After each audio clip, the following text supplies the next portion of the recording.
Africanisme, panafricanisme, africanité, culture, retour culturel, identité africaine, voilà quelques termes que l'on entend très souvent comme la résonance d'un besoin de valorisation identitaire. L'Afrique est en profonde mutation. Et si cette mutation nécessite un retour aux sources ? Que ce soit sur le plan économique, social, environnemental, démographique ou politique, les sociétés africaines changent rapidement. Et il est important de saisir ces transformations dans toute leur complexité. L'Afrique représente un nouveau pôle de croissance économique et démographique et son rôle ne fait que croître sur la scène internationale, tout comme les inégalités sociales que ce processus génère. Pour se positionner, l'Afrique a besoin de se connaître ses intérêts et savoir les défendre. La base première de cette fortification dans un monde où les rapports de force passent également par la force culturelle, c'est très certainement l'éducation. Une éducation systématique et institutionnelle depuis la base primaire jusqu'à l'université qui puise dans la connaissance collective de soi pour un développement intégral. Et si les études africaines étaient remises au centre de tout, redéfinies selon l'orientation qui précède, ne serait-ce pas un atout ?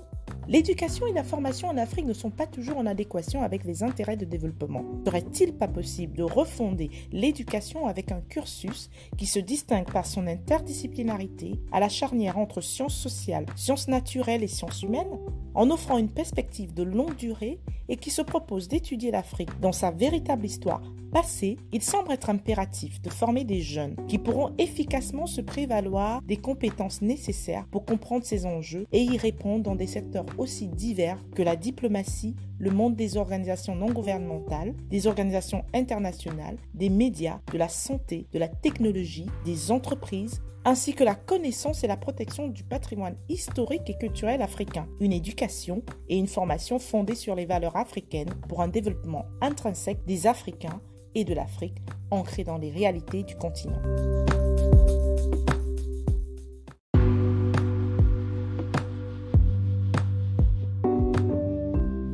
Bonjour à tous, je suis Edita Nefertiti et bienvenue sur The African Narrative Podcast, le podcast où l'Afrique se raconte par les Africains, pour les Africains et les Afrodescendants.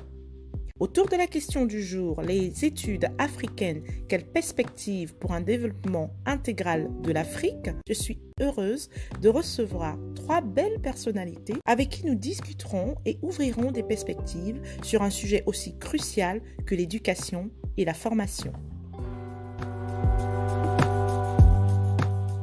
La première est docteur en histoire et civilisation de l'Afrique, diplômée en sciences sociales et en études latino-américaines. Hamzat Boukari Yabara, puisqu'il s'agit de lui, travaille depuis une quinzaine d'années en chercheur indépendant sur les thématiques historiques, politiques et culturelles du panafricanisme.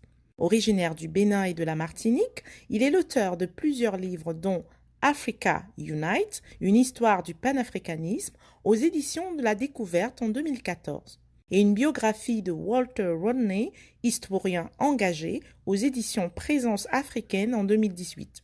Il est également conseiller scientifique, intervenant et responsable militant au sein de plusieurs organisations et structures progressistes africaines et internationales. Bonjour et bienvenue dans ce podcast, Monsieur Boukari Yabara. Bonjour, merci pour l'invitation.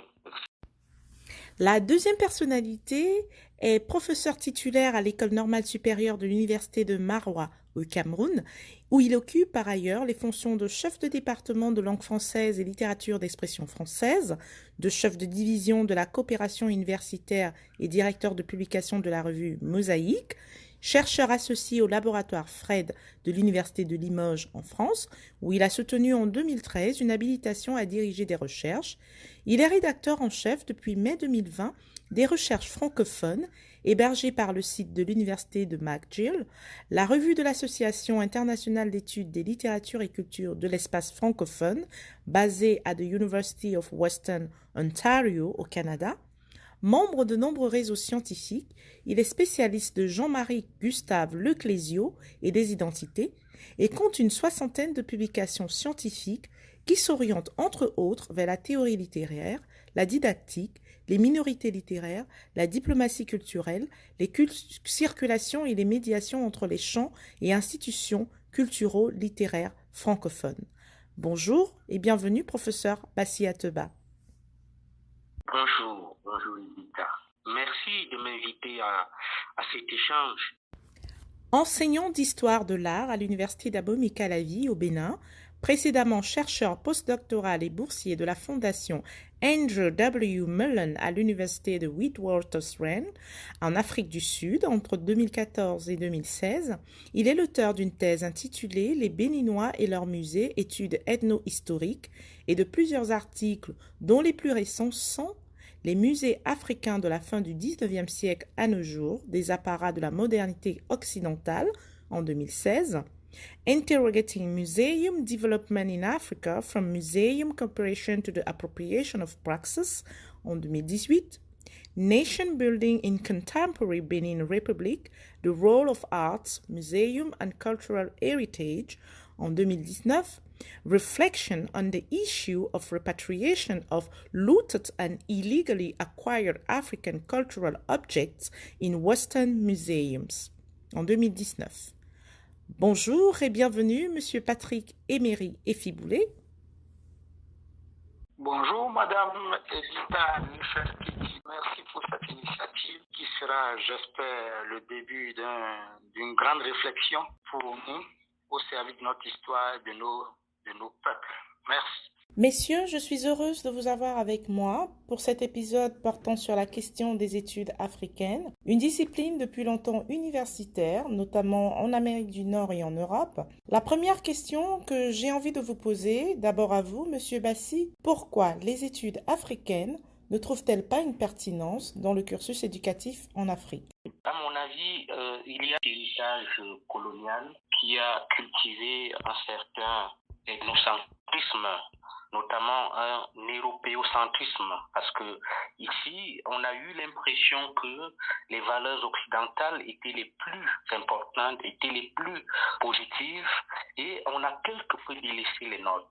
Et donc, en minimisant l'apport de la relativité culturelle, on s'est retrouvé justement dans cet ethnocentrisme. Bon, c'est exogène qui a quelque peu appris aux Africains eux-mêmes à se méconnaître eux-mêmes, à ne pas se préoccuper de leur réalité, des savoirs locaux, des savoirs endogènes. Il s'ensuit donc une certaine acculturation, une aliénation culturelle en faveur des valeurs occidentales ou orientales dans tous les domaines de l'activité humaine. Évidemment, on peut aussi rattacher ce manque de pertinence à d'autres raisons. Par exemple, le retard accumulé en Afrique dans la formulation d'une offre pédagogique moderne en faveur de l'objet épistémologique africain. Certaines universités, par exemple en RDC, proposent une faculté de médecine africaine, ce qui est un très très bon pas, un très très bel exemple. En Europe, foisonnent des centres d'études africaines. Mais il s'agit là de centres spécialisés dont les travaux sont peu vulgarisés et accessibles. On pourrait aussi l'imputer aux politiques éducatives et à l'économie de l'éducation. Quels programmes peuvent être financés en accord avec les bailleurs de fonds? Il faut dire ici que les politiques éducatives font l'objet de validation à des niveaux donnés. Et les conditions pour bénéficier des appuis aux services éducatifs dépendent de l'offre pédagogique ou des programmes mobilisés à cet effet. L'approche par compétence dans les systèmes d'enseignement a été la condition de l'aide à l'éducation dans nombre de pays de l'Afrique subsaharienne. On ne peut pas dire que cette approche par compétence a aidé. Mais ce qui est important de dire ici, c'est que effectivement, nos études africaines souffrent d'un déficit symbolique en Afrique par rapport aux études européennes, orientales et j'en passe.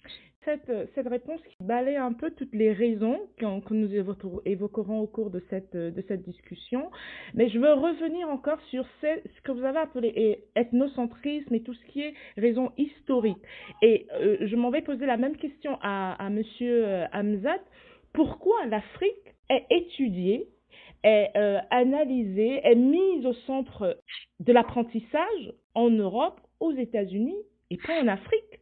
c'est quand même aberrant qu'en Afrique, on ne puisse pas s'apprendre, on ne puisse pas apprendre son histoire, apprendre à se raconter aussi aux autres. Oui, je dirais que en Afrique, notre histoire repose sur des sources déjà différentes à l'origine, notamment les sources orales, qui n'ont pas beaucoup de valeur dans l'historiographie européenne.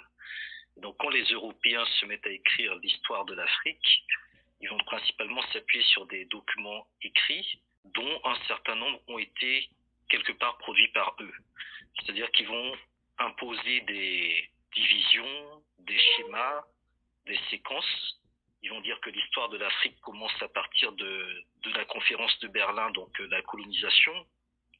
Ils vont gommer, je dirais, une grande partie des éléments sociaux et des éléments de socialisation qu'il y a autour de l'histoire. La figure du griot, le symbole du baobab, le modèle du cercle, tous ces éléments-là qui font sens dans l'historiographie africaine et endogène, d'initiation, être balayés d'un revers de la main par les études coloniales qui se sont d'abord fondées sur la géographie, donc l'idée que l'Afrique était d'abord un climat et que c'est le climat qui déterminait notre mentalité, la mentalité primitive. Ensuite, l'anthropologie, qui va construire des tribus et inventer toutes sortes de fantaisies. Et puis après, donc, on arrive à l'histoire et la littérature, notamment les récits de voyage, qui donnent une vision généralement péjorative du continent africain. Et c'est donc, je dirais, sur cette volonté de domination que l'histoire de l'Afrique ou les études africaines sont arrivées. Il ne s'agissait pas de connaître l'Afrique pour les Africains, mais de la connaître pour la dominer, pour l'exploiter et pour quelque part l'inscrire en arrière de l'Europe, de telle manière à construire le paradigme du développement, de telle manière à expliquer que l'Afrique ne peut se développer qu'en suivant le modèle historique, le parcours historique de l'Europe. Et donc seule l'Europe était en capacité, entre guillemets, de développer l'Afrique.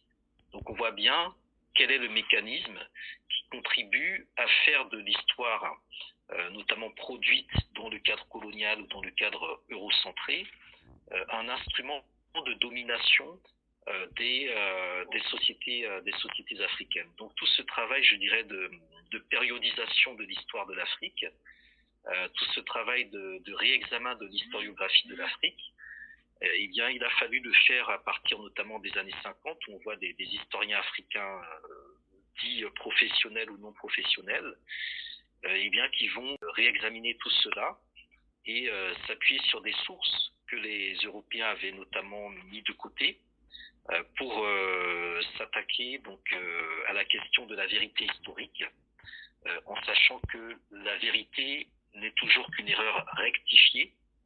Mais dans le cas de l'écriture de l'histoire de l'Afrique par les Européens, on est carrément sur de la falsification. C'est ce que des figures comme Cheikh Anta Diop, voire Joseph Kizerbo à d'autres niveaux, ont démontré dans les années 50-60. Donc la question de l'histoire de l'Afrique, la question des études africaines, sont des questions qui sont particulièrement politiques et qui nécessitent également d'en faire des priorités si nous voulons bâtir des recherches suffisamment solides et pertinentes.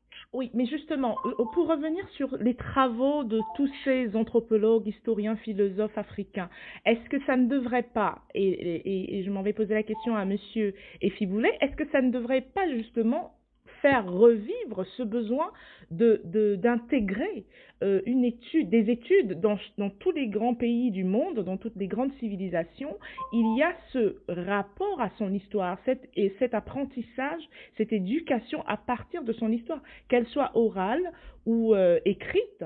Il y a eu des travaux, monsieur Hamzat en parlait, de Cheikh Anta Diop et de d'autres. Pourquoi ces travaux-là n'ont pas permis de construire un système éducatif qui permette de mettre les études africaines au centre de l'éducation en Afrique? Monsieur Efiboulet. Merci. D'abord, je vais revenir un peu sur ce qu'a dit le collègue Yabara. Effectivement, il y a des historiens africains qui ont qui se sont mis au travail depuis les années 50, mais il y a aussi des historiens honnêtes. On peut citer Jan Vansina, qui a travaillé quasi exclusivement sur les sources orales. Le travail de Jan Vansina est un travail majeur dans la connaissance de l'histoire de l'Afrique à partir des sources orales africaines. Donc, mais le problème après, c'est que les pouvoirs publics africains, victimes de ce ethnocentrisme qui s'est infiltré dans tout le système sociétal africain, fait que pour concevoir des politiques publiques en matière d'éducation et dans d'autres domaines de la vie sociale, font recours quasi exclusivement à la compétence ou à l'expertise étrangère, ou même si l'expertise, elle, existe localement et parfois même de meilleure facture, de meilleure qualité que celle étrangère, on balaie d'un revers de main l'expertise locale, pensant que le bien ne vient que de l'étranger. Et tout ça, c'est l'héritage colonial construit depuis des siècles. Donc, cela fait que, oui, les pouvoirs publics négligent la réflexion, la production de savoir à partir de l'Afrique. Mais l'autre aspect aussi, c'est que, oui, comme l'a dit le professeur Bassi, oui, les politiques publiques, pour être mises en œuvre, c'est toujours en recourant à ce qu'on appelle aujourd'hui les PTF, les partenaires techniques et financiers. Donc, qui dictent leurs lois, qui dictent leurs règles, qui dictent la perception qu'ils ont de l'éducation, alors que ce n'est pas pour éduquer des enfants américains quand il s'agit des institutions de Bretton Woods, comme on dit, ou des enfants français. C'est des politiques pour éduquer des enfants africains. Donc, c'est la perception africaine de l'enfant, de la société qui doit prédominer sur la conception des politiques publiques et éducatives. Et c'est rarement le cas. Ce biais multiséculaire qui s'invite à toutes les dimensions des politiques publiques en Afrique. D'ailleurs, quand il y a eu récemment le Covid, est-ce qu'il y a eu une voix africaine, ou une voix fédérée africaine? Est-ce qu'il y a des médecins africains qui a pris la parole, qui soit monté au créneau pour donner ce que j'appelle la perception africaine de la santé, la médicalité africaine? Parce que le rapport à la santé, nous avons eu ça, nous n'avons pas eu ça. Donc, un peu comme nous attendions, l'université africaine attendait que ceux qui réfléchissent nous donnent du prêt à consommer. C'est un héritage historique dû à l'effacement de la mémoire, l'ethnocentrisme, les politiques publiques inspirées partiellement par des acteurs venus d'ailleurs, parce que ce sont eux qui donnent la majorité du financement pour l'élaboration de ces politiques éducatives. Oui, mais je voudrais... Il y a quelque chose qui revient toujours. On ne connaissait pas, notre histoire a été biaisée, notre histoire nous a été racontée.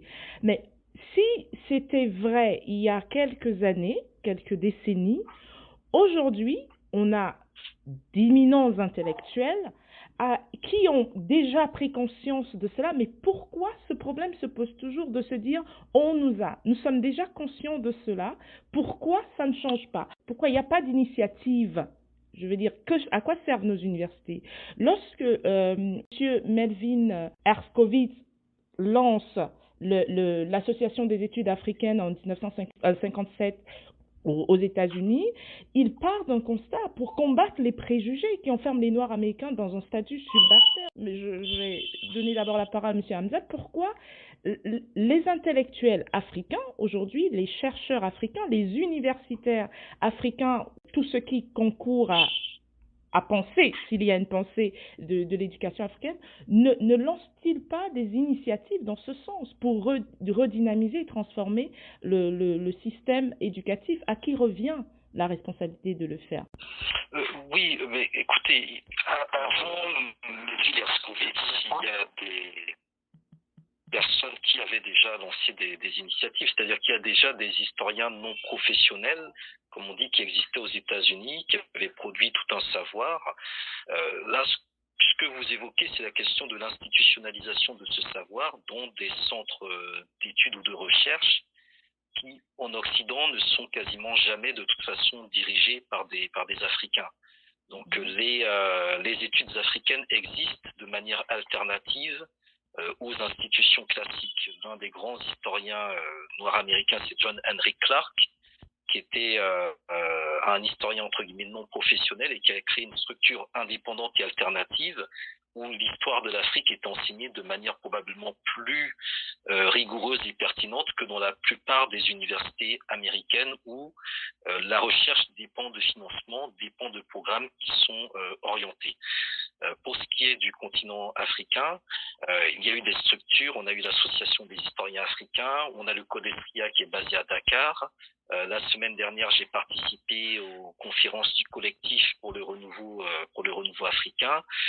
Il y a quand même un certain nombre d'initiatives. Il y a des chaires d'études à Dar es Salaam, à Accra, à Johannesburg. Il y a quand même une vie intellectuelle qui existe sur le continent africain. Peut-être que l'un des déficits est que, au niveau de l'édition et de la publication, la majorité des travaux sur l'Afrique sont publiés et édités à l'extérieur du continent africain. C'est un souci qui renvoie, encore une fois, à la question de la priorité. Où est-ce que nous mettons nos fonds? Dans quoi les États investissent du point de vue de l'éducation?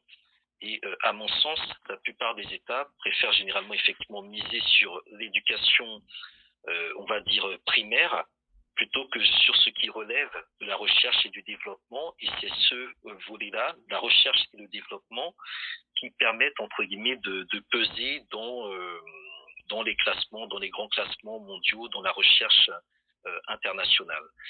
Un autre élément aussi, c'est tout simplement le fait que on a un déficit de structure sur le continent africain par rapport à la démographie que nous avons du point de vue de la jeunesse, et que cela relève encore une fois, je dirais, des volontés politiques et je dirais encore une fois des priorités. Sinon, du point de vue maintenant du savoir et de la production de savoir, il y a énormément de choses qui se font et qui se pensent sur le continent africain.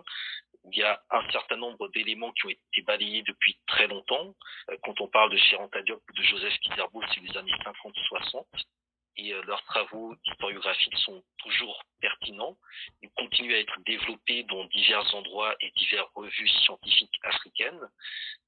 L'UNESCO également contribue à ce volet-là avec l'histoire générale de l'Afrique, dont le 9e volume est en cours de préparation. Donc il y a quand même un certain nombre d'initiatives. Maintenant, elles sont, je pense, tout à fait insuffisantes. Et c'est cette insuffisance-là qu'il convient de redresser, de corriger le plus tôt possible, parce que l'histoire est un élément très important du développement. Tout à fait. L'histoire est un élément très important du développement. À qui revient et comment restructurer cette innovation-là? J'aimerais rebondir Oui, tout à fait. C'est à vous que j'allais donner la parole, justement. Pour restructurer, qu'est-ce qu'il faut faire pour... Oui, je crois que le professeur a clairement évoqué les limites notamment à une appropriation de la réalité africaine par les Africains eux-mêmes et à une relance, si vous voulez, de la recherche dans ce domaine-là. Mais j'aimerais surtout revenir sur le concept même d'études africaines, parce que j'ai bien l'impression que c'est un concept qu'on a davantage rattaché uniquement aux sciences sociales et humaines. Je pense que c'est un concept qui va au-delà. C'était un peu l'objet des cahiers d'études africaines depuis les années 60. Tout en étant interdisciplinaires, ces cahiers privilégiaient les recherches anthropologiques et historiques sur l'Afrique et les sociétés liées à l'Afrique à travers le monde. Je crois qu'on peut aujourd'hui dépasser ce clivage. On peut aujourd'hui dépasser cette restriction des études africaines. Parce que, à mon sens, ici, l'Afrique devrait se donner comme sujet et objet d'étude dans la totalité de ces manifestations. Et si tel est le cas, c'est qu'aujourd'hui, plus que jamais, ces études ne peuvent plus revendiquer leur authenticité dans la mesure où l'objet Afrique est traversé et fécondé par des courants occidentaux et orientaux qui l'obligent à se remettre sans cesse en question et à interroger son rapport aux autres mondes. Mais ce que l'on peut souhaiter, c'est qu'il y ait partout dans le monde des disciplines scientifiques, des chaires d'études africaines menant des recherches transversales, transdisciplinaires, sur toute la réalité africaine. Donc ici, je souhaite que cela aille au-delà de l'histoire, que cela aille au-delà de l'anthropologie, que cela touche aux sciences expérimentales. Je prends un petit exemple. Il y a quelqu'un qui s'intéresse vraiment à la réalité africaine. Thuram, grand footballeur, il a une fondation dans ce sens. Il a publié récemment Mes étoiles noires. Alors, quand vous lisez Les étoiles noires, Thuram balaie l'ensemble des grandes figures, des astronomes, des horlogers, des sportifs, bref, dans tous les domaines de l'activité humaine, l'Afrique est valorisée, pas seulement en histoire. Alors, ce à quoi pourraient renvoyer les études africaines, à mon avis, c'est un vaste ensemble qui outrepasse largement des études anthropologiques ou ethnologiques. C'est l'Afrique et son écosystème considérés dans toute leur plénitude. Ici, on devrait aller au-delà des sciences sociales, au-delà des sciences humaines, mais toucher également aux sciences expérimentales, toucher aux sciences fondamentales. Et ça, c'est très important parce que, en parlant de ces sciences fondamentales, expérimentales, on va dans une recherche directement centrée sur le développement. Parce qu'effectivement, il y a eu des grands mathématiciens en Afrique. Ces mathématiciens font les beaux jours, des grands organismes à la NASA, à l'ESA et j'en passe. Il y a eu des grands physiciens, il y a eu des grands mécaniciens, il y a eu tout ça. Je pense que les études africaines devraient valoriser ce foisonnement scientifique qui est, si vous voulez, ce que l'Africain peut produire, peut offrir à l'ensemble de l'humanité. Bon, revenant cependant sur un aspect qu'évoquait le professeur tout à l'heure, oui, il y a des dynamiques isolées, individuelles, qui sont parfois mises ensemble. Bon, évidemment, on peut déplorer que les chercheurs africains ne soient pas soutenus par leur gouvernement, par leurs États, que ces recherches soient des recherches, si vous voulez, théoriques, qui n'ont aucun impact sur le développement, justement parce que ces chercheurs ne sont pas écoutés par les politiques de leur pays. Et donc, à mon avis, il faudrait une volonté d'action réelle entre les chercheurs africains et leurs États, justement en travaillant pour que leurs recherches soient valorisées dans leur milieu, dans leur pays originel. Les études africaines en tant que discipline, justement pour rebondir sur ce que vous venez de dire, professeur, c'est fluide, c'est transversal. Ce sont des études transversales, donc qui puisent dans l'histoire, le social, la linguistique même, la géopolitique. Donc ces études africaines-là sont transversales. Et aujourd'hui, il faudrait bien que l'Afrique apporte aussi quelque chose, mais pour qu'elle apporte, il faut qu'elle se connaisse. Je crois que c'est peut-être dans ce sens que les uns et les autres reviennent toujours sur l'histoire, parce que le problème de la déficience de la participation de l'Afrique en tant que force aujourd'hui, c'est peut-être parce qu'elle s'ignore, parce qu'elle ne se connaît pas et qu'il faut peut-être rentrer dans son histoire pour être plus fort quand on se positionne par rapport aux autres, même si on l'intègre dans toutes les autres disciplines. Mais je voudrais entendre Monsieur Efiboulé là-dessus, c'est comment l'Afrique peut-elle réfléchir à cette restructuration de son histoire comme élément fondamental pour pouvoir se mettre au centre aussi de la mondialisation?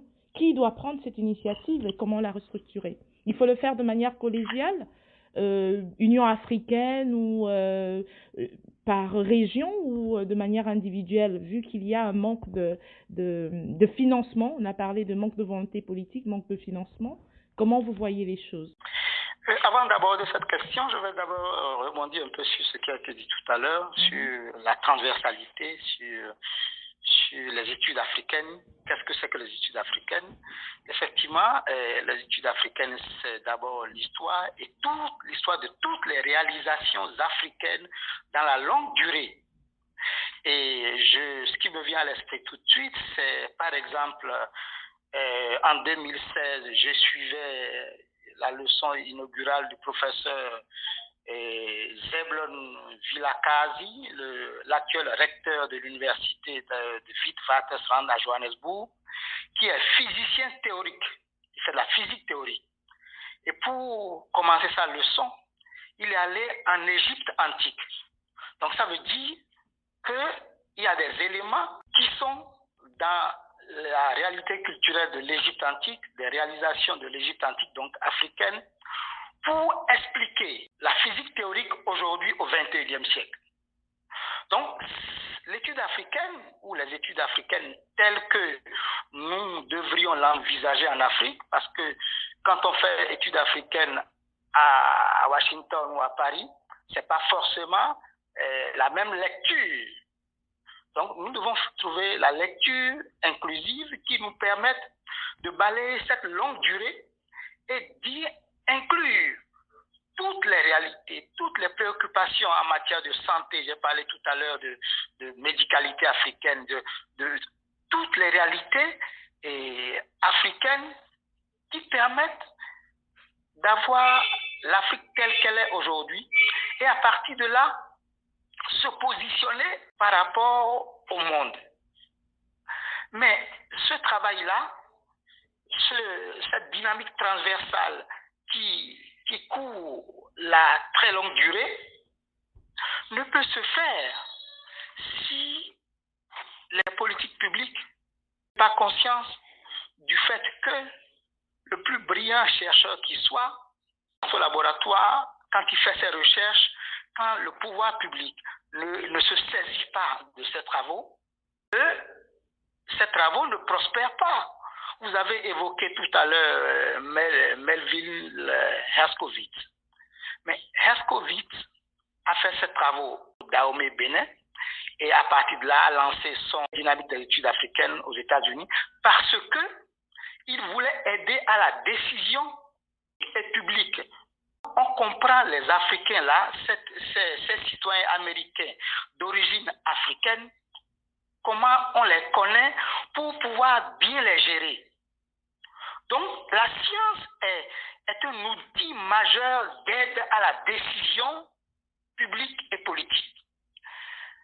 Mais malheureusement, nos pouvoirs publics, pour décider, ne se réfèrent pas, ne recourent pas systématiquement à la science, aux réflexions produites sur place en Afrique ou au Bénin. Par exemple, chez nous, au Bénin, nous avons actuellement le président Talon qui a, sur les 5 dernières années, a fait de grandes réalisations, de belles routes un peu partout. Le plan de l'éducation, je vous assure, pendant ces 5 ans-là, on n'a pas vu grand-chose. Donc si on s'en tient seulement à la dimension matérielle du développement, on passe à côté puisque les infrastructures vont être construites, elles seront belles pour quelques années. Mais si la population pour laquelle ces infrastructures sont construites n'est pas éduquée, ne sait pas s'en servir, on est sûr que dans petites années, tout ça va aller en fumée. Donc, le vrai problème, c'est confiance à la science produite chez nous. Ce changement de dynamique, ce paradigme, si vous voulez, intéresse aussi l'Afrique entière. Comment faire science si on se confine ou on se garde confiné dans les cloisons linguistiques qu'on nous a produit depuis le 19e siècle. Je suis au Bénin. Comment je fais science, comment je fais géographie, comment je fais médecine, et en ignorant l'université de Lagos Lagos State à côté, à moins de 50 km, alors que nous sommes dans la même géographie, nous avons le même climat, nous avons les mêmes moustiques. On fait science en se gardant confinés dans les frontières qu'on a établies contre nous. Les collaborations régionales doivent être les clés pour régler les problèmes, pour faire de la réflexion. Donc, aller au-delà de ce qu'on appelle la francophonie, et donc les anglophones d'un côté, les francophones d'un côté. Donc, on doit pouvoir faire de la réflexion africaine. On aura enclenché cette dynamique-là. On pourra aborder les problèmes du point de vue un peu plus holistique, donc plus large, plus inclusif, pour là proposer des solutions qui répondent aux problèmes qui sont les nôtres. Parce que quand le chercheur étranger vient, il voit la réalité africaine avec ses lunettes mentales. Donc il faut pouvoir proposer une lecture africaine de la société africaine, une lecture africaine de l'histoire africaine, une lecture africaine de la santé africaine ou de la santé en Afrique. Il faut effectivement des études africaines dans nos universités qui proposent des parcours. Quelqu'un qui est en physique puisse avoir des cours d'histoire, puisse avoir quelqu'un qui est en médecine, puisse avoir un parcours où on lui parle des spécialistes de la médecine traditionnelle africaine, leur donne à élargir votre champ, à ne pas rester seulement dans cette perception européenne ou européaniste, donc à aller au-delà et être sensible à la manifestation de la santé, aux pratiques de santé qui sont dans votre environnement. Quand il y aura des problèmes, un peu comme le Covid, les spécialistes africains auront effectivement le courage. Nous reviendrons sur le côté pratique de ces études africaines. Mais je voudrais revenir un peu, parce que je voudrais entendre Monsieur Hamzat là-dessus, sur la structuration, comment restructurer. Est-ce que vous avez parlé d'une dynamique collégiale qui va au-delà des aires géographiques et des aires linguistiques, d'aller au-delà peut-être d'une structuration collégiale africaine qui tienne compte de nos réalités africaines. Et vous parlez, et le professeur Bassi est revenu là-dessus aussi, sur la volonté politique. Peut-être que ce sont les intellectuels africains, les universitaires africains qui n'arrivent pas à convaincre le politique de l'importance de l'éducation à l'Afrique pour l'Afrique. Alors, je vais poser la question à M. Hamza. Est-ce que la reconstitution scientifique du passé de l'Afrique, l'instauration de ces études-là dans le système éducatif, notamment universitaire, n'est pas une voie de développement durable et efficace pour l'Afrique, qui aujourd'hui est en proie à beaucoup de difficultés à s'imposer? Oui, alors je voudrais rappeler que Cheikh Anta Diop était physicien. Il avait un laboratoire de datation carbone 14. Il était également linguiste. Donc il a fait des travaux sur la linguistique qui permet d'aborder la question, par exemple, de l'anthroponymie et de déconstruire l'ethnie. Et donc c'est quelqu'un qui a lié les sciences et les humanités. Et donc quand on aborde la question de la division des sciences, je pense qu'à travers la figure de Diop, à travers l'historiographie qu'il a produite, il y a la globalité justement de ces humanités dont nous avons besoin aujourd'hui. C'est-à-dire qu'on peut être scientifique et littéraire si on suit par exemple la méthodologie proposée par Cheikh Anta Diop. Donc cette distinction, elle a déjà été résolue depuis 60 ans. Le problème, c'est que lorsque Cheikh Anta Diop a voulu développer cet enseignement, notamment depuis le Sénégal, il a été combattu par Léopold Sédar Senghor, qui ne lui a jamais permis d'enseigner tout cela à l'université de Dakar parce que se posaient des questions d'idéologie. Et donc ça aussi, c'est un élément très important, c'est-à-dire que la question de l'idéologie est également présente dans la manière dont on perçoit les choses. Et aujourd'hui, l'université de Dakar porte le nom de Cheikh Anta Diop, mais cette université maintient encore les divisions, notamment disciplinaires, contre lesquelles Cheikh Anta Diop s'était battu, en tout cas qu'il transcendait par sa méthodologie. Donc c'est important de rappeler quand même que lorsque l'on parle d'histoire, on parle vraiment de toute une globalité qui inclut l'intégralité des sciences, y compris les sciences expérimentales. Maintenant, sur la restructuration de ce champ d'études, je pense qu'il faut partir à la base. C'est-à-dire que on ne peut pas modifier l'enseignement, je dirais, au niveau de l'université, sans faire un travail au niveau de l'enseignement primaire et secondaire. Et donc, il faut repenser déjà des matières premières, ou alors ce qu'on pourrait appeler l'éducation fondamentale du primaire et du secondaire, en mettant en avant d'autres types d'enseignements, comme l'initiation à la santé, l'initiation à l'alimentation et à la nutrition, l'initiation à la technologie scientifique traditionnelle, l'initiation à l'environnement et à l'écologie, pour lire l'environnement dans lequel nous évoluons, les plantes notamment, la lecture, l'écriture, le calcul, l'histoire, la géographie des institutions et des valeurs. Donc tout cela doit être repensé, je pense, dans un tronc commun pour l'enfant africain, pour la jeunesse africaine.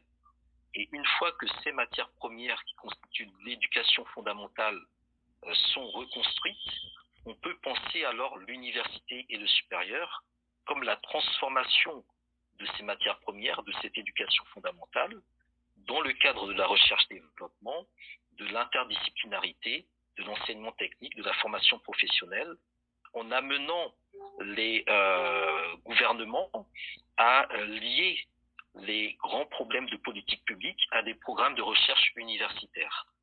Par exemple, lorsque on a une problématique concrète comme le vagabondage du bétail, qui entraîne parfois des conflits entre différents groupes de paysans, eh bien, on va demander aux scientifiques de l'université de mettre en place peut-être une application qui permet peut-être de placer une puce sur le bétail, ce qui permet ensuite aux bergers de pouvoir plus facilement retrouver leur bétail, ce qui réduit par exemple des conflits qui partent de cette thématique-là. C'est-à-dire qu'il y a un certain nombre de problématiques concrètes auxquelles les populations sont confrontées, qu'il faut exposer aujourd'hui aux scientifiques et aux universitaires, et que plutôt que de faire appel à la coopération, aux assistants techniques, au consulting international, eh bien mobiliser effectivement les chercheurs et les universités pour qu'ils soient, je dirais, effectivement au devant de la résolution des problèmes concrets. Aujourd'hui, l'absence de tout cela fait que nous développons plutôt des think tanks qui sont encore une autre approche de la résolution des problèmes et qui contribuent aussi à une forme de marchandisation de la science. Donc je pense que l'enjeu, c'est vraiment de restructurer déjà le contenu de ces formations, faire en sorte que la question de l'oralité soit peut-être aussi davantage travaillée, parce que l'éducation traditionnelle africaine repose aussi sur un culte de la mémoire, mais en même temps l'écriture est la modalité d'apprentissage qui favorise le mieux la réflexion. Quand vous posez vos mots sur le papier, ben vous pesez les mots que vous utilisez. Il y a effectivement la question des langues. On ne peut éviter cette nécessité d'enseigner aussi dans les langues qui sont les langues maternelles de la population. Donc ça, ce sont également des thématiques qui ont été déjà présentées précédemment. Voir comment l'école doit réduire également l'écart entre les ruraux et les citadins. Donc il y a tout un ensemble de problématiques, je pense qu'il faut peut-être déjà aborder de manière structurelle avant de voir effectivement comment on les développe à l'échelle continentale, sachant que ce développement à l'échelle continentale renvoie à la nécessité de passer des études dites africaines à des études réellement panafricaines. Et ça, je pense que c'est finalement l'enjeu, parce qu'il existe des départements d'études africaines, mais des études panafricaines, il n'en existe pas tellement, y compris dans les universités occidentales. Oui, il y a le problème, toute cette restructuration ramène toujours à la volonté politique, au financement. Alors, je voudrais essayer de vous entendre comment intéresser, si on peut dire ainsi, les politiques, les acteurs, les bailleurs de fonds africains d'abord, je parle des bailleurs de fonds africains, parce que l'Afrique a quand même des milliardaires, on entend parler de milliardaires et autres, mais comment se fait-il qu'on n'intéresse pas ces personnes-là à accompagner toute cette restructuration? Je voulais juste préciser que pour moi, la question de l'éducation, de l'enseignement, c'est une question de souveraineté. Malheureusement, la plupart de nos États vendent ce domaine-là. On a vu il y a quelques années le président Emmanuel Macron se présenter avec une chanteuse qui s'appelle Rihanna et dire qu'ils allaient lever des milliards pour l'éducation en Afrique, ce qui est totalement ridicule.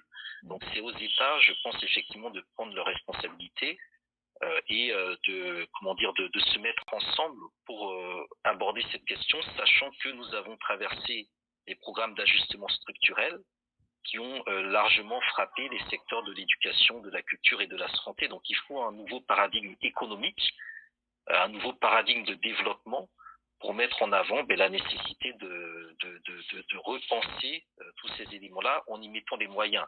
Un pays comme Cuba a fait de l'éducation une priorité, ils y ont mis des moyens. Donc tout est une question effectivement de vision politique et de responsabilité vis-à-vis des populations.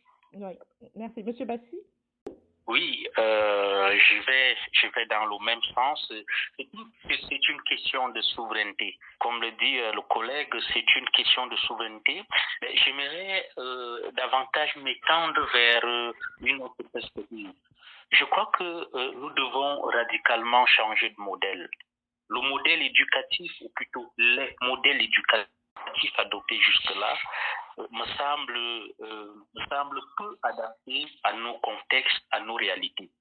Si nous prenons par exemple les modèles anglo-saxons, on verra que c'est des modèles qui libèrent véritablement les potentialités, de telle sorte qu'à la fin de la formation, on voit des gens qui cherchent tout de suite à ouvrir leur entreprise qu'à attendre que l'État leur donne du travail.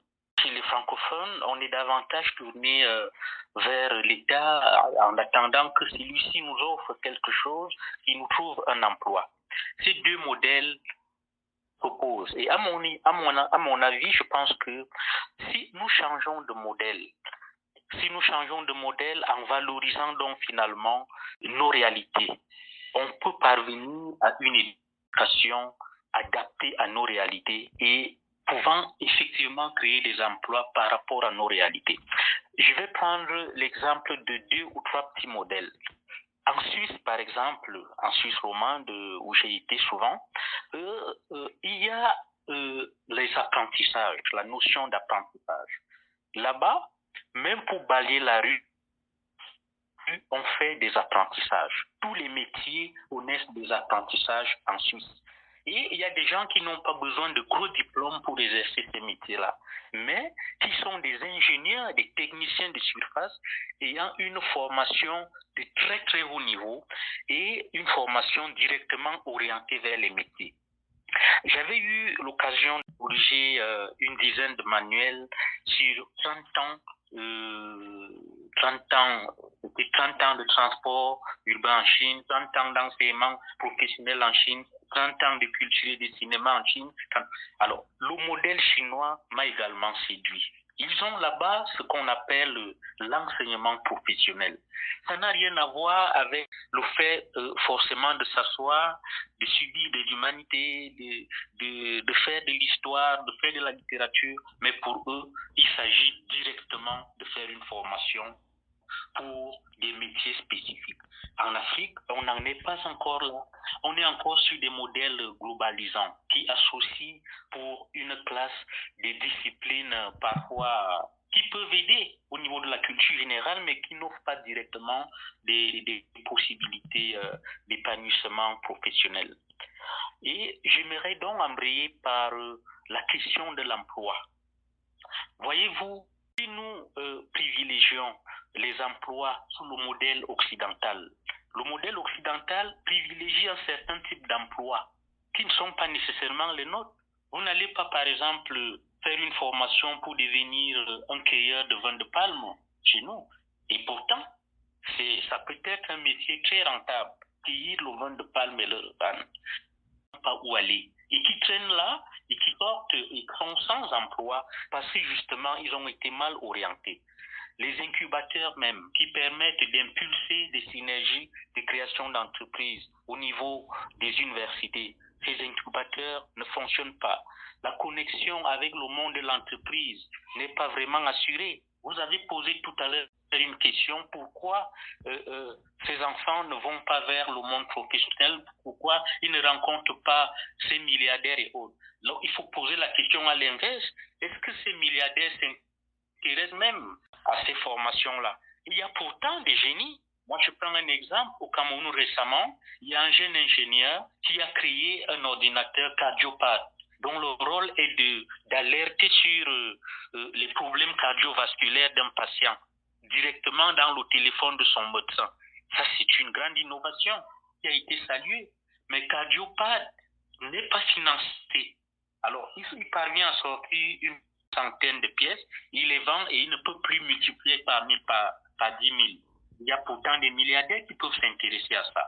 Je crois qu'il y a au niveau de nos universités cette nécessité de développer la créativité, l'esprit entrepreneurial. Et c'est très important parce que aujourd'hui, on ne peut plus s'attendre à ce que l'État offre du travail aux universités. Et je pense qu'en élargissant le topo aux études africaines, en élargissant l'assiette des possibilités aux études africaines, on élargit du même coup les possibilités d'accession à l'emploi. Il est vrai, lorsque vous avez un médecin formé à l'école occidentale, il semble plus respecté que ce médecin qui domine le pouvoir des herbes et que l'on qualifie de marabout, de fétichiste, et qui par voie réussit à soigner les siens. Parfois avec une dextérité qui manque à certains médecins formés à l'école occidentale. Il est décrié, il est, si vous voulez, réduit à un simple marabout. Hein. Vous voyez que nous portons en nous-mêmes les gènes d'une stigmatisation de nos valeurs. Or, il est important de les valoriser, mais effectivement à nos jeunes générations d'élargir les possibilités d'accès à l'emploi, des possibilités d'un développement plus durable. Vous voulez la restructuration de l'éducation, une porte de sortie pour le développement et le chômage, contre le chômage des jeunes en Afrique? Absolument. Bien sûr, c'est une des portes de sortie. En sorte que les métiers pour lesquels on devra former les jeunes répondent à quelque chose, à un besoin dans la société. Pour former les gens aux métiers pratiques.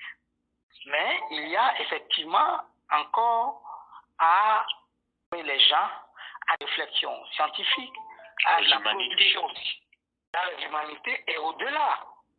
Dans les 20-30 prochaines années, les humanités auront plus de pertinence parce que l'ordinateur et tout ce qu'il y a comme métier lié au TIC a incompétent une bonne partie de personnes. Vu je pense qu'il y a un besoin de réflexion scientifique. Si on ne veut pas que dans 50 ans, nous soyons encore davantage à la solde de l'Occident, donc il faut que nous-mêmes nous produisions de la réflexion pour donner.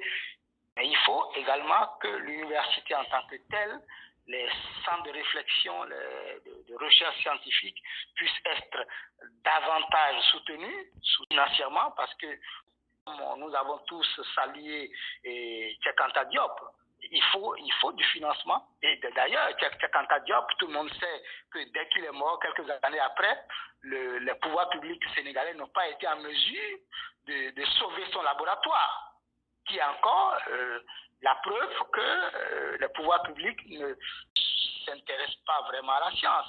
Un laboratoire de grande qualité que Cheikh Anta Diop a constitué par ses propres moyens, l'État sénégalais n'a pas été en mesure de le sauvegarder. Dans un cas comme celui-là, oui, ce n'est plus seulement un problème de l'État sénégalais, c'est les États africains qui parce que un de leurs fils, un de leurs chercheurs de grand calibre laisse un héritage de cette ampleur-là, et on doit pouvoir faire en sorte que ce laboratoire puisse servir le Sénégal, servir l'Afrique. Trouver un juste équilibre entre les métiers pratiques et les sciences humaines et sociales.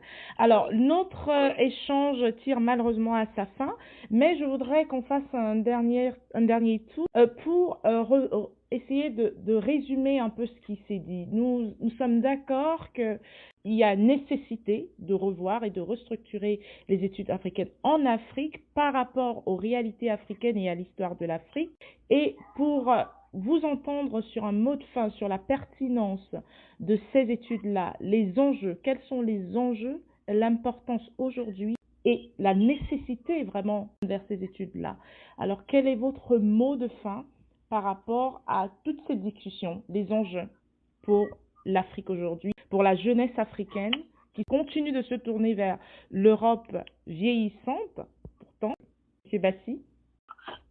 Il faut dire que la nécessité de se reconnecter à son passé, de se reconnecter à son histoire, à ses réalités, c'est une nécessité vitale. On ne peut pas connaître les autres et ne pas se connaître soi-même. On ne peut pas être toujours par voie et par chemin à la recherche d'un visage qui nous ressemble. Il faut se reconnecter à sa réalité, à son identité. Parce qu'il y a là la question identitaire qui se pose. Tout ce que nous disons montre qu'en fait, on n'a pas suffisamment mobilisé la connaissance de notre identité dans la compréhension du monde contemporain. Alors, pour comprendre les autres, il faut d'abord se connaître soi-même. Pour connaître les autres, il faut se connaître soi-même. Et les études africaines, pour nous, Africains, sont une voie idoine, nécessaire pour nous reconnecter à nous-mêmes, afin que nous ayons des réponses endogènes, des réponses bien calibrées à nos propres réalités. J'ai beaucoup aimé la parenthèse sur le coronavirus.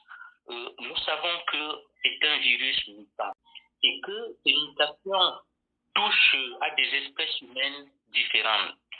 Évidemment, il est important que l'Afrique, par rapport à cette pandémie, puisse proposer sa réponse, une réponse qui tient compte de notre réalité, de notre écosystème, de notre environnement, de nos gènes, de notre ADN. Cette réponse-là, elle ne peut pas venir de la Russie, de la France, des États-Unis, de la Chine. Cette réponse devrait venir des chercheurs africains qui connaissent notre réalité et qui érigent en objet de connaissance des expérimentations sur nos réalités. Ils sont plusieurs fois éprouvés dans plusieurs contextes et qui deviennent des objets de la connaissance. Et je pense que les études africaines offrent une réalité beaucoup plus dense qu'elle ne paraît, pas seulement en termes de sciences sociales, de sciences humaines, mais de sciences fondamentales, de sciences expérimentales, de tout ce qui nous permet de cerner notre réalité. Je vous remercie. Et si vous voulez, les enjeux d'une telle restructuration de l'éducation africaine? Les enjeux sont importants et je pense que, en premier lieu, toute démarche qui va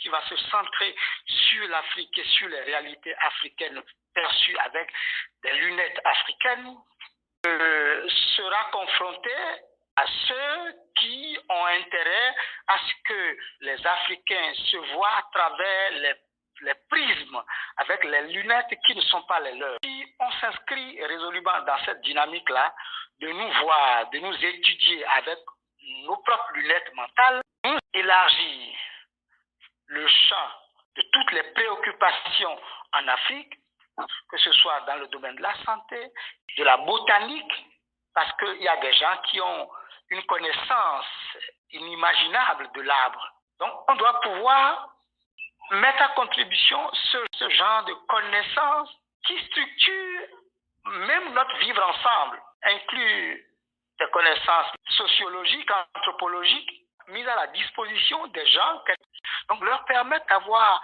cette connaissance transversale africaine, on pourra certainement être plus pertinent pour nos sociétés et contribuer effectivement aussi à la science universelle, si je puis dire. On contribue à la science universelle. De toute façon, l'Afrique a toujours contribué à la science universelle, avec ou sans son bon vouloir. Alors, Monsieur Hamzat, les études africaines, la restitution des études africaines, une pertinence pour quels enjeux? Oui, écoutez, je m'associe à tout ce qui a été dit par les professeurs Mbassi et Fibolé. Je rajouterais l'importance de disposer d'archives. Je crois que c'est le plus important aujourd'hui. Des archives, c'est ce qui permet de comprendre qu'on s'inscrit dans une lignée et qu'on ne part pas de zéro, que les générations précédentes ont produit énormément, et qu'il y a des tonnes et des tonnes de connaissances africaines sur l'Afrique qui dorment dans des tiroirs ou dans des fichiers d'ordinateur. Donc ça, c'est un premier élément, travailler la question des archives. Deuxièmement, la question qui a été esquissée, mais qui est très importante, de la bioéthique, surtout dans le contexte du Covid. Je pense que la bioéthique est un domaine dans lequel nous devons sur lequel nous devons vraiment miser. Voilà, surtout qu'il s'agit là aussi de pensée, de réflexion sur qu'est-ce que l'humain. Le troisième volet, qui est en lien avec la bioéthique et les archives, c'est la question d'une nouvelle géopolitique. Il est évident que si nous reformulons les études africaines, ou que nous en changeons même la sémantique, nous entrons dans une autre géopolitique que nous devons assumer, et à laquelle nous devons aussi associer de manière assez dynamique des chercheurs africains de la diaspora. Donc ça renvoie à de nouveaux réseaux, à de nouvelles modalités de travail, parce que les départements d'études africaines ou africaines-américaines aux États-Unis sont très largement financés. Et souvent, les camarades de la diaspora viennent en Afrique avec des méthodes qui sont problématiques, qui témoignent d'une forme d'hégémonie. Et donc, il faut rétablir de l'égalité dans le domaine de la recherche, à l'intérieur des mondes panafricains, à l'intérieur des mondes africains, parce que cette égalité est consubstantielle, je pense, à de meilleurs rapports sociaux. L'éducation, c'est un domaine qui est au centre de beaucoup de choses. Je pense que ça a été rappelé, c'est ce qui détermine des valeurs et des comportements. Et dans ces valeurs et ces comportements, il y a tout un potentiel de développement endogène qui touche à la manière dont des concepts abstraits comme la démocratie deviennent concrets, la manière dont des éléments de cohésion sociale sont construits, c'est-à-dire que quand vous construisez une génération, vous la prenez du berceau et vous l'amenez jusqu'au bout. Et donc si vous manquez les premières années, donc l'éducation ou l'université, sachant que ce n'est pas la majorité de la jeunesse africaine qui arrive à l'université. Donc il faut aussi poser la question de que fait-on de ceux qui n'arrivent pas jusqu'à ce niveau-là. Et donc la nécessité vraiment de faire en sorte que tout ce que nous pensons au niveau de l'université soit redescendu au niveau de la base et donc de l'éducation primaire. Parce que c'est dans l'éducation primaire qu'on donne les compétences de vie, que sont notamment les questions de santé, les questions de prise en compte de l'environnement. Par exemple, apprendre à ne pas jeter des sachets plastiques n'importe où, apprendre à préserver son environnement, tout ça aussi est un gage d'éducation. Les questions ensuite plus stratégiques de compétences professionnelles qui renvoient aussi effectivement à la transformation ou à la recherche d'un autre modèle de développement économique et culturel, et donc qui permet de repenser notamment tous les débats qu'on entend en Afrique sur l'émergence, sur la croissance économique, effectivement sur le Bénin qui fait des belles routes ou des beaux immeubles, mais concrètement, qu'est-ce que ça change en termes d'amélioration des conditions de vie de cette population. Et puis le dernier volet, c'est que l'Afrique n'est pas isolée, et donc elle est dans une économie du savoir, dans une société de l'information, par rapport à lesquelles elle doit effectivement produire ses propres instruments. Et parmi ces instruments de production, on en revient à la question des archives et on en revient aussi à la question des statistiques. C'est-à-dire que nous devons être maîtres de nos propres statistiques. Et très souvent, les statistiques viennent de la Banque mondiale, du FMI ou de je ne sais quelle organisation internationale. Donc le volet des statistiques, il est très important parce que c'est celui qui permet de connaître l'état des lieux de nos populations. Et malheureusement, dans beaucoup de pays africains, on aborde cette question des statistiques que lorsqu'il s'agit de réviser les listes électorales pour les élections dans des contextes souvent conflictuels. Je pense que cette question des instruments de connaissance de nos populations est extrêmement important et que ça doit être au cœur précisément d'une refondation des études africaines. Alors, ce que je retiens de tout ce qui a été dit, c'est que l'Afrique doit reprendre la souveraineté de son éducation et de sa formation. Messieurs, j'ai été heureuse de partager avec vous ce petit moment. Je m'en vais vous remercier chacun en vous nommant. Alors, Monsieur Patrick Emery Efiboulé, docteur en histoire de l'art. Vous êtes enseignant à l'Université d'Abomey-Calavi, c'est au Bénin. Merci d'avoir été avec nous. Merci, Madame Ebita Nefertiti. Avec nous également le professeur Bassi Ateba de l'École normale supérieure de Maroua au Cameroun. Merci, Monsieur Bassi, d'avoir été avec nous. Merci, Ebita. Et enfin, et pas des moindres, Monsieur Hamzat Boukari Yabara. Vous êtes docteur en histoire et civilisation de l'Afrique et vous étiez avec nous depuis Paris. Merci, Monsieur Boukari Yabara. Merci beaucoup, merci Edita, merci.